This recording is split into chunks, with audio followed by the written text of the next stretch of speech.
émission numéro 9 avec Paul Pironnet sur l'émission tout simplement Subir ou Vivre, Vivre ou Subir. Paul, bonjour. Eh bien, bonjour Alexandre et bonjour à chacune des personnes qui nous écoutent. Alors, je suis très content de te retrouver ce mois-ci là parce qu'on va passer maintenant à la dimension communication après avoir travaillé sur les émotions. Voilà, donc je suis heureux qu'on aborde ce thème aujourd'hui. Voilà, tout à fait. Donc on va passer sur tout ce qui est communication. La semaine dernière et les semaines précédentes, c'était tout ce qui était préparation mentale. Juste une minute pour faire un petit rappel. Oui, alors au départ, on a travaillé sur les différents axes qui permettent d'être acteur de sa vie, non pas de subir, mais au contraire d'être acteur, et on a vu qu'on travaillait sur les valeurs, sur les objectifs, sur les états internes, sur la communication. Après, on a abordé justement les objectifs. Il y a eu deux émissions, l'une sur les objectifs et l'autre sur la puissance du cerveau.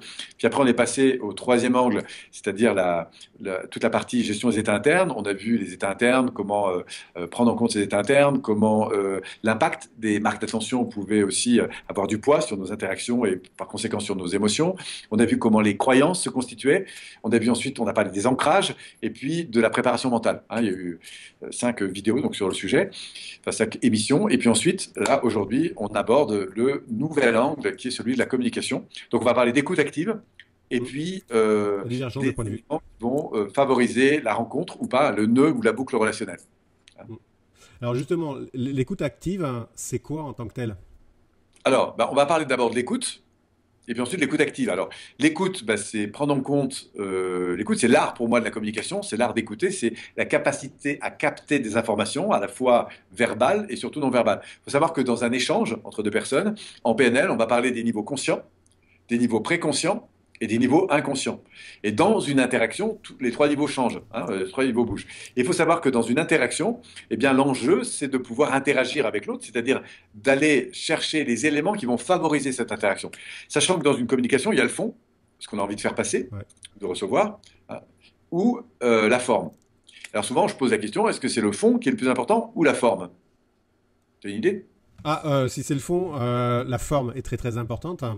Voilà. Alors en fait, les deux sont très importants, mais pour des choses différentes. C'est-à-dire qu'au final, ce qui nous intéresse, c'est de nous rencontrer sur le fond, c'est-à-dire sur nos différences, faire en sorte que ces différences se complètent. Mais justement, quand il y a divergence de point de vue, notamment, eh bien, on va voir que c'est en travaillant sur la forme qu'on arrive à se rencontrer sur le fond. La métaphore, c'est un peu comme une clé qui rentre dans une serrure. Si vous avez la bonne clé, la serrure va tourner et la porte va s'ouvrir. Mais si vous avez une mauvaise clé, ça ne va pas.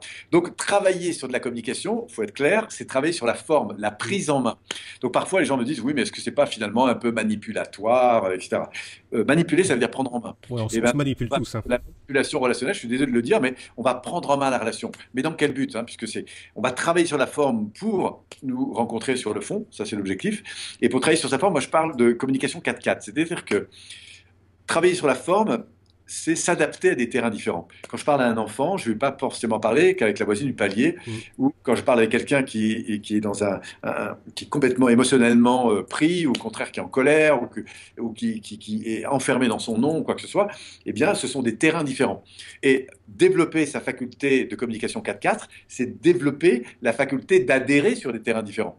Au lieu d'être dans le rejet ou dans la fuite, eh bien, on va pouvoir travailler sur la complémentarité. Et parfois, la forme, il faut la travailler. C'est comme quand vous allez apprendre à danser, il faut travailler sur la forme si vous voulez apprendre à danser différemment. La communication, c'est ça. Donc, on va prendre en main, on va prendre soin de la forme de la relation. C'est ça que ça veut dire. En but, bien sûr, de se comprendre, d'interagir ensemble. Au final, ce qui va être très important, c'est de travailler donc sur cette forme, et notamment cette forme qui impacte sur nos ressentis. Et on va le voir dans l'écoute. Alors, je reviens sur l'écoute et l'écoute active. Être acteur de l'écoute, c'est ça que ça veut dire, écoute active, être acteur de l'écoute. Être acteur de l'écoute, c'est faire des choses consciemment dans le but d'obtenir quelque chose. Alors, c'est là encore, on retrouve cette crainte parfois qu'ont les gens, mais finalement, est-ce que c'est pas manipulé? Est-ce que c'est naturel? Bon, il n'y a pas plus naturel qu'un comportement automatisé. Oui. Si j'ai l'habitude de pas sourire quand je dis bonjour à mes enfants le matin, c'est naturel de pas sourire. Bon, là, on va prendre conscience que le sourire, accompagné d'un ton de voix qui varie, etc., eh bien, c'est un naturel qu'on peut acquérir, qui va avoir un impact. Quand on est professeur et qu'on reçoit ses élèves, prendre quelques minutes pour les valoriser, c'est pas forcément naturel au départ. Mais une fois qu'on a travaillé sur cette dimension, Parce que apprendre à dire bonjour à ses élèves de manière positive, eh bien, ça va conditionner la manière dont ils vont commencer leur cours. Même chose avec vos équipes. Apprendre à les remercier en fin de semaine, ça va conditionner la manière dont vous allez les retrouver le lundi matin. Donc, travailler sur la forme, c'est prendre la responsabilité des conséquences de cette forme. C'est ça que ça veut dire communiquer. Donc on a le fond, bien sûr, mais le plus important, on va le voir, c'est la forme. Enfin, au final, c'est le fond, mais la forme va nous permettre d'aller dans le fond. Voilà, donc on va parler d'écoute active. Alors l'écoute active, il y a un truc qui est très sympa que vous pouvez vous entraîner à faire, c'est un exercice d'abord pour apprendre à écouter. Vous pouvez le faire dès cette émission, mais c'est encore mieux si vous êtes à table avec vos enfants. C'est d'écouter avec l'intention de répéter. Et Ok. si vous êtes en train de, si vous voulez vraiment faire l'exercice, nous on le fait en séminaire, j'invite les gens à se mettre dos à dos. Donc il y a A et puis il y a B. Mhm. A raconte une histoire. Par exemple, ah bah tiens, ce matin, je me suis levé, j'ai pris un bon petit déjeuner, et puis après, je vais respirer sur ma terrasse. Et puis B doit répéter exactement. Ce que tu me dis, c'est, ah, je me suis levé ce matin, j'ai commencé par respirer, et puis je suis allé, j'ai pris un bon petit déjeuner, je suis allé sur la terrasse. Je dois répéter exactement ce qui a été dit. Et je vais m'apercevoir, en fait, que bah, il faut pas grand-chose pour perdre le fil. Oui. Ensuite, la deuxième chose qu'on va se rendre compte, c'est que dans une interaction, soit je suis vraiment curieux d'écouter ce que tu as à dire, auquel cas je vais optimiser ma qualité de relation, soit je suis curieux de répondre à ce que tu vas dire. Et auquel cas, en t'écoutant, mon système nerveux, surtout si ça me touche, va aller occuper mon cerveau, aller chercher des références qui sont liées à ce que tu me racontes. Et si les références ne sont pas les mêmes que les tiennes, eh bien du coup, je suis plus préoccupé par aller chercher dans mes références ce qui va justifier Ouais. ce que je veux dire. Et auquel cas, alors mon écoute est encore réduite parce que mon système nerveux est occupé à faire autre chose qu'être dans la curiosité de ces différences. Alors, le dire, c'est intéressant, en prendre conscience, c'est encore mieux. Et après, s'entraîner à observer le phénomène, c'est encore mieux, parce que ça va vraiment nous aider à prendre le temps d'écouter. Donc, première chose, j'ai envie de dire, c'est l'intention à laquelle je suis. Je peux bien pratiquer des techniques, mais si je ne suis pas vraiment dans l'intention, bah, du coup, ça ne va pas fonctionner. C'est pour ça qu'on a beaucoup parlé des états internes avant de travailler sur les comportements relationnels, parce que les états internes dans lesquels je suis, par exemple, la curiosité de comprendre, ou la préoccupation de répondre, eh Ouais. bien, du coup, va me mettre automatiquement dans une modalité d'écoute qui est différente. Hein. Voilà, Et c'est pas forcément la réponse en tant que telle, ça peut être aussi d'autres facteurs de pensée qui viennent en fait te polluer, qui fait que tu écoutes pas. exactement. Voilà. Et plus on va être émotionnellement dans la relation, plus ça va être vrai. Hein. C'est-à-dire plus, quand je vais t'écouter, je vais réagir émotionnellement. Soit parce que je suis très excité, ah ouais, tu me racontes ça, et puis moi, ça me fait penser à des trucs aussi. Soit au contraire, je suis pas bien, donc toi, m'expliques que c'est pas grave, etc. Et moi, je dis si, si, c'est embêtant, c'est Mhm. grave, d'ailleurs, la preuve que. Et on va rentrer dans les mais si, mais non, etc. Hein. C'est Ouais. des nœuds relationnels qu'on va aborder en fin de séance. Alors, l'écoute active, si on veut déployer, optimiser son écoute active, en fait, il y a trois techniques de base hein, que les gens peuvent retenir assez facilement. Être dans l'écoute, c'est donc accroître ce facteur de réception d'informations. C'est la chose la plus importante. C'est-à-dire que si vous voulez apprendre à communiquer, il faut apprendre d'abord à recevoir de l'information. Et donc, il y a une première façon qui est très importante dans l'écoute, c'est d'être attentif au feedback que je vais donner à l'autre. Par exemple, si je suis en entretien avec toi, eh bien, c'est très important que je te donne du retour. Alors, si on est au téléphone, par exemple, en disant OK, d'accord. Parce que quand tu me parles, en fait, ton cerveau, il a besoin de savoir que c'est reçu. D'accord, ok. Si par exemple, je parle avec mes enfants, bah, c'est très important que je les regarde. Parce que si je suis sur mon ordinateur, c'est encore plus vrai avec le monde féminin. Si je suis sur mon ordinateur, même si j'écoute, eh bien, le contact non verbal est perdu. Et auquel cas, la personne n'a pas le sentiment que je suis en présence D'accord, ok, avec ouais. elle. Donc, c'est montrer à la personne que je reçois l'information qu'elle me donne. Ça, c'est la première chose importante. On appelle ça faire du retour non verbal, en fait. Hein. Mm. Ce que j'appelle l'écoute silencieuse. Elle n'est pas si silencieuse que ça, parce qu'elle consiste à faire oui, ok, Voilà, ça, ouais. ça. Et c'est montrer à la personne que je reçois ce qu'elle dit. D'ailleurs, on le voit pour les gens qui font, par exemple, des conférences en ligne, des webinars, et qui n'ont pas de public au début, c'est pas évident C'est parce qu'ils doivent déstabilisant, ouais. parler devant leur écran, ils n'ont pas de retour. Nous, on a un petit peu d'interaction, mais Mm. voilà. Quand les gens sont dans des grandes salles, notamment de plus de 200, 300 personnes, ils commencent à avoir moins de retours parce qu'ils sont soit plus éloignés de la scène, du coup, ils vont parler. Alors, si en plus il y a des projecteurs, c'est encore pire, parce qu'ils parlent à un grand public, mais ils n'ont pas le retour. C'est pas du tout la même chose que quand je suis au bar, je dis une chose et qu'on interagit derrière. Voilà, donc le cerveau, il a besoin de retour. Donc nous, dans l'écoute, on va prendre soin de ce phénomène, donner du retour verbal ou non verbal. Deuxième façon d'écouter, c'est très important, ça va compléter la première, c'est soit de reformuler, ok, ce que tu me dis, c'est telle chose, dans le but d'obtenir plus d'informations ou de précision. Par exemple, tu vas me dire, ah bah tiens, hier soir, j'étais avec des amis, c'était super sympa, on était au restaurant. Soit je reprends, quand tu dis au restaurant, bah oui, au restaurant, c'était juste derrière. D'accord. Soit je vais aller cliquer sur un mot de la phrase parce qu'il m'intéresse. Quand tu dis avec des amis, bah oui, c'était les amis, mes voisins et tout ça. Ou quand tu dis ah bah c'était avec des personnes qui ont. Non, quand tu dis, enfin, en fonction de ce que je vais dire, hein, j'étais hier avec des amis. Hier, c'était à quelle heure? Avec des amis, bah, c'était qui? Au restaurant dans lequel? Vous voyez, en fonction de la reprise des mots sur lesquels je vais cliquer, la personne va pouvoir compléter. Ça, c'est très D'accord. utilisé en matière de coaching. Hein, c'est-à-dire, je reformule ce qui est dit sous forme interrogative. Ensuite, je préserve le silence. Et puis enfin, un contact non verbal. C'est très Mm. important. Donc si je fais ces trois choses, ben, du coup, je vais inviter la personne à continuer à développer de l'information. Ça, c'est la troisième chose. Enfin, la deuxième chose. La troisième, c'est de reprendre ce qui a été dit. Notamment, c'est important s'il y a eu de l'émotionnel. La personne vous dire, non, non, ça, j'y arriverai jamais. En général, on a tendance à dire, mais si, tu vas y arriver. Ouais, ça Mais non. c'est. Non. Ben, en fait, on gagnerait beaucoup de temps à reprendre d'abord avec succès ce que la personne dit. Pourquoi? Parce qu'on va voir que quand quelqu'un défend une idée, ce n'est pas l'idée qu'il défend, c'est le sentiment qu'il a à l'égard de l'idée. Ouais. Donc du coup, c'est Donc, beaucoup plus moi, profond. chaque fois que le sentiment dans lequel il est, eh bien, je rate une étape. Par exemple, un de mes enfants, il est 9h30 et je lui dis, ça c'est un truc que vous pouvez vraiment retenir, bon, allez, éteins la télé, parce qu'il est en train de jouer devant la télé, et maintenant va te coucher. Réponse, non, Ouais. Pas maintenant. pas maintenant. Pourquoi? Parce qu'il est préoccupé, le môme. Et à ce moment-là, on dit, mais si tu vas éteindre la télé, tu vas écouter ce que je te dis. Il serait beaucoup plus efficace de dire, attends, ok, j'entends que pour toi, tu as envie de rester devant la télé. D'ailleurs, si tu pouvais y rester un quart d'heure de plus, ce serait sans doute très bien, n'est-ce pas? Et là, prise de conscience, enfin, reformulation de ce qu'il est en train de vivre, il va me répondre oui. Je Mm. dis ok, j'entends. Maintenant, ben, je comprends que tu aurais aimé rester plus longtemps, mais tu vois, au vu de l'heure qu'il est, etc., je vais quand même te demander d'éteindre la télé. Dans les grandes surfaces, il y a toujours des sucettes Mm. à côté des caisses. Ah, maman, je voudrais une sucette. Réponse, non. C'est pas grave, hein, mais vous avez quand même raté la première marche. La Ouais. première marche, ça consisterait à dire, ok, j'entends que tu aurais envie d'une sucette, peut-être d'ailleurs beaucoup d'autres choses dans ce magasin, n'est-ce pas? Et là, il faut vraiment que j'attende un oui. Oui, effectivement. Eh ben oui, je comprends, effectivement. Pourquoi? Parce qu'il y a une prise en compte inconditionnelle de ce que l'enfant vit. Eh ben, tu vois, j'entends ça, mais aujourd'hui, pour telle et telle raison, c'est non.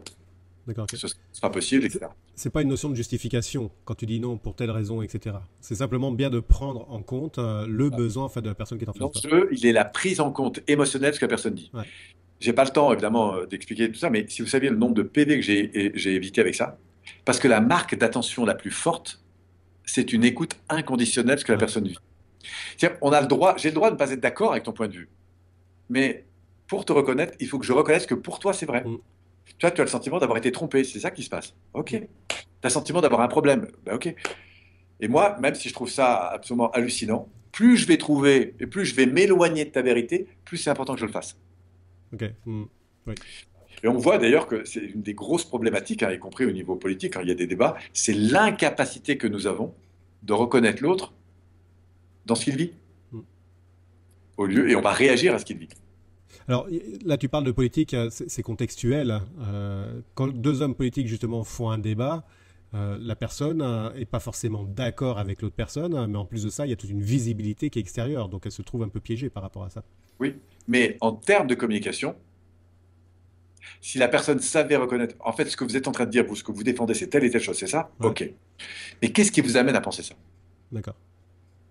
Ce serait beaucoup plus puissant. Ah Mm. bah c'est ça. Ok. Donc vous pensez que parce que vous êtes appuyé sur telle chose, telle chose, telle chose, alors, ok, bah, je comprends que pour vous, dans cette réalité-là, vous défendez ça. Je Ouais. comprends. Et c'est très Mais vous savez puissant. quoi? C'est Mais vous savez excessivement quoi? puissant. Mm. Il y a une autre réalité. Comment Gandhi a mis 2 millions de personnes derrière lui, et notamment les Anglais dehors? Lui qui était debout, avec ses pieds nus, son slip à Ouais. ruban, son bâton et ses petites lunettes. Parce qu'il pesait pas lourd, le père Langui. Non, non. C'est énorme. Mais comment il a fait? Il s'est pas opposé. C'est la base de la non-violence. C'est la qualité de la prise en compte, non pas pour être d'accord, mais il dit au fond à ses généraux, quand il va boire le thé à Londres avec eux, je vous le fais court, mais au fond, qu'est-ce que vous poursuivez? C'est quoi votre intention? Ah, mais monsieur Gandhi, on apporte de la richesse, on apporte de l'équilibre, on apporte de l'éducation, on apporte. Et vous savez ce qu'il répond, Gandhi? Il dit, vous avez raison. Mais vous poursuivez quoi quand vous faites ça? Ben, monsieur Gandhi, la croissance de votre pays, l'enrichissement, on donne du travail, en plus il y a une stabilité parce que vous avez trois religions qui ont du mal à s'entendre, etc. Vous ne vous rendez pas compte, le pays n'a jamais été aussi riche. Il dit oui, vous avez raison, et je vous honore pour ça. Mais si vous faites ça, au final, c'est quoi que vous poursuivez? Ben, monsieur Gandhi, eh ben, la croissance, le développement, l'évolution des personnes, la qualité de vie, l'éducation. Est-ce que vous pensez vraiment que dans 10 ans ou dans 15 ans, quand vous aurez complètement intégré notre culture, pensez vraiment qu'on va intégrer la vôtre? Mm. Mais c'est jamais possible, ça. Imaginez que je viens de m'installer chez vous, c'est juste pas possible. Donc je comprends votre intention. Mais si c'est votre intention, ça va jamais jouer. C'est pas Mm. possible. C'est très puissant. C'est très puissant. Mm. Pourquoi? Parce qu'il y a une chose qui est très puissante en mécanique relationnelle, c'est qu'on se retrouve toujours sur une finalité plus élevée. Mm. Moi, je suis formé à la gestion de situations extrêmement compliquées. On est intervenu sur des problèmes de divorce, quand on fait de la cohésion d'équipe dans les entreprises, on travaille énormément sur la divergence de point de vue. J'ai même travaillé sur la gestion de conflits d'État dans certaines situations. Et c'est le processus le plus puissant que je connaisse. Mais pour ça, il faut passer dans une véritable considération de la différence de l'autre. Aujourd'hui, le problème, même par rapport quand on a des gens qui dominent dans certains pays, qui deviennent des dictateurs, le problème, c'est qu'on ne sait pas les écouter sur leur intention. Mm. C'est pas être d'accord avec ce qu'ils font, mais c'est les écouter sur leur véritable intention. C'est important ce que tu dis, hein, ne pas être d'accord sur ce qu'ils font, mais les écouter, oui. Parce que Ouais. c'est par l'écoute qu'en effet les choses se débloquent. Et bon, en plus, moi, j'ai grandi dans les racines de la non-violence, parce que j'ai grandi en communauté, fondé par un homme qui s'appelait Lanza Del Basto, donc j'ai passé des années avec lui. Et bon, j'étais enfant, donc moi, j'ai plus une expérience émotionnelle, mais c'était une démarche très importante. Mon père a été un des grands leaders en France sur les mouvements non-violents, et c'est le grand principe de base. La non-violence, c'est pas la fuite, c'est pas l'attaque, c'est la gestion de la différence, c'est l'acceptation et la reconnaissance, c'est l'accompagner l'autre vers une prise de conscience plus élevée. Et pourquoi? Parce que plus on va l'écouter et le reconnaître là où il en est, plus il sera prêt à aller vers des terrains plus élevés. Mais tant qu'on ne l'a pas reconnu dans là où il en est, il est en défense de territoire. Une fois qu'on l'a reconnu dans ce qu'il est, quel que soit son niveau de Mm. conscience, aussi bas soit-il, alors on va le faire grandir. Quand je parlais de Guy Gilbert avec ses jeunes, Ouais, justement. il les reconnaît d'abord dans le fait qu'ils sont violents. Et ensuite, il leur dit, OK, vous avez le droit, ça fait partie, vous faites partie de cette vie. C'est comme si vous manquez un bras, vous avez le droit de vivre. Si vous êtes malade, vous avez le droit de vivre. Mais au-delà de ça, maintenant que vous avez compris ça, c'est dans quelle attitude vous allez vous Mm. mettre face à ça. Est-ce que vous allez détruire ou vous allez construire? Si vous allez détruire, c'est l'environnement qui vous détruira. Mm. Si vous allez construire, c'est l'environnement qui va vous construire. Voilà, donc la communication, c'est pour moi un art. C'est vraiment l'art de la considération. Et c'est pas fait que de technique. C'est d'abord fait d'une dimension émotionnelle euh, et même spirituelle. Et c'est ça qui fait la puissance de ces techniques, c'est qu'elles s'intègrent dans une dimension plus large. Et c'est ce qu'on va enseigner dans une formation. C'est pas seulement apprendre à écouter et à reformuler, c'est bien, mais il faut comprendre le principe qui est C'est derrière, ça, ouais. qui est un principe de considération de la différence. C'est très, très important. Voilà. Quitte à ne pas répondre tout de suite, ok, j'entends que pour vous c'est ça, vous aimeriez que, etc., qu'on puisse pas évaluer, que machin, enfin, quelle que soit la problématique, je la reconnais, j'écoute et je reconnais. Mm. Ça c'est la phase 1. Ok. Concernant du coup la phase 2. La phase 2, alors ensuite, on va pouvoir négocier, c'est-à-dire prendre en compte l'autre, et on va sortir de 3 réflexes que nous avons, qui sont l'affirmation, j'affirme, ça c'est le premier système de Ouais. défense, et plus je suis chaud dans l'émotionnel, plus j'aurai tendance à le faire. La deuxième chose, c'est que je vais généraliser. Pourquoi? Parce que, pardon, quand je défends une idée, mon émotionnel va venir à la rescousse. Et lui, il va aller chercher des fichiers qui justifient le truc. C'est un phénomène Mm. de généralisation. Mais si je te dis que c'est comme ça, d'ailleurs tout le monde sait ça, machin, mais enfin, tout le monde fait ça. Ah oui, je vais partir dans de l'émotionnel. Ça, c'est le deuxième niveau, la généralisation. Et puis enfin, mon corps, mon attitude va marquer un rejet de l'autre. Ça va Ouais. commencer par, tu me prends la tête avec toi, hein, ou je vais croiser les bras, ou je vais mettre une posture de recul, etc., etc. Je vais juste faire une petite chose, parce que je vois que je suis à 6% de batterie. Ah, ok. Donc, restez en ligne, mes amis. Je vais juste faire une petite chose, c'est brancher mon ordinateur, sinon tout va s'éteindre. Vas-y, Paul. Comme ça vous donne le temps de prendre un verre d'eau, hein, ou de respirer 1 minute. Alors voilà, on est tiré d'affaire, tout est rebranché, c'est bon. Alors, donc, premier réflexe, on va, hein, je disais, affirmer, c'est la première chose, c'est un réflexe. Et plus vous connaissez bien les gens, plus c'est comme ça. Avec vos enfants, avec votre conjoint, vous affirmerez beaucoup plus, vous serez moins dans l'écoute. Mm. Parfois, on se positionne mieux avec son voisin de palier qu'avec les gens avec qui on vit. Oui. Pourquoi? Parce qu'il y a le facteur émotionnel qui fait qu'on se lâche. Si vous êtes en réunion, qu'il y a des gens importants et que vous n'osez pas trop, vous allez vous retenir.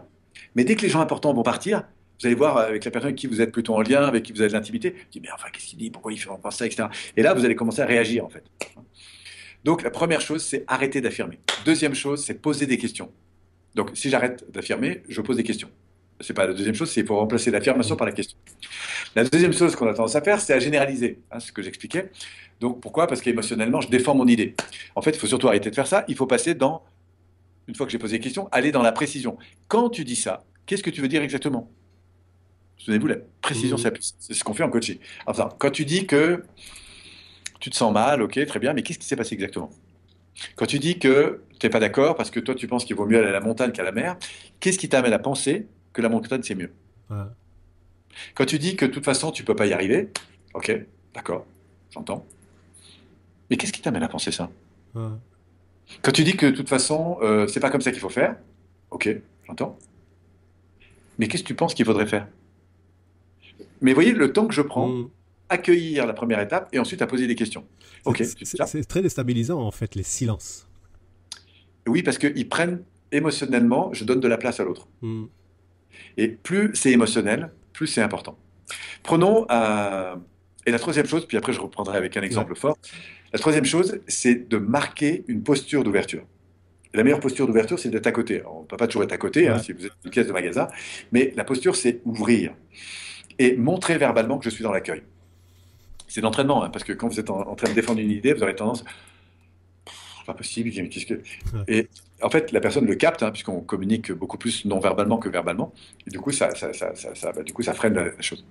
Imaginez par exemple un avocat qui doit défendre. Alors l'avocat de la défense a montré combien cette personne a fait une chose qui est absolument pas possible. On voit les photos, elle a découpé, je sais pas quoi, enfin, elle a assassiné une personne, elle l'a découpé dans tous les sens. Enfin, c'est juste une horreur. Mhm. Donc imaginez l'avocat vient d'expliquer ça, vous avez le jury qui est complètement touché par le truc, Ouais. et l'avocat de la victime, en fait, en quelque sorte, hein, ou de l'agresseur, pardon, euh, ben, il faut qu'il défende ça.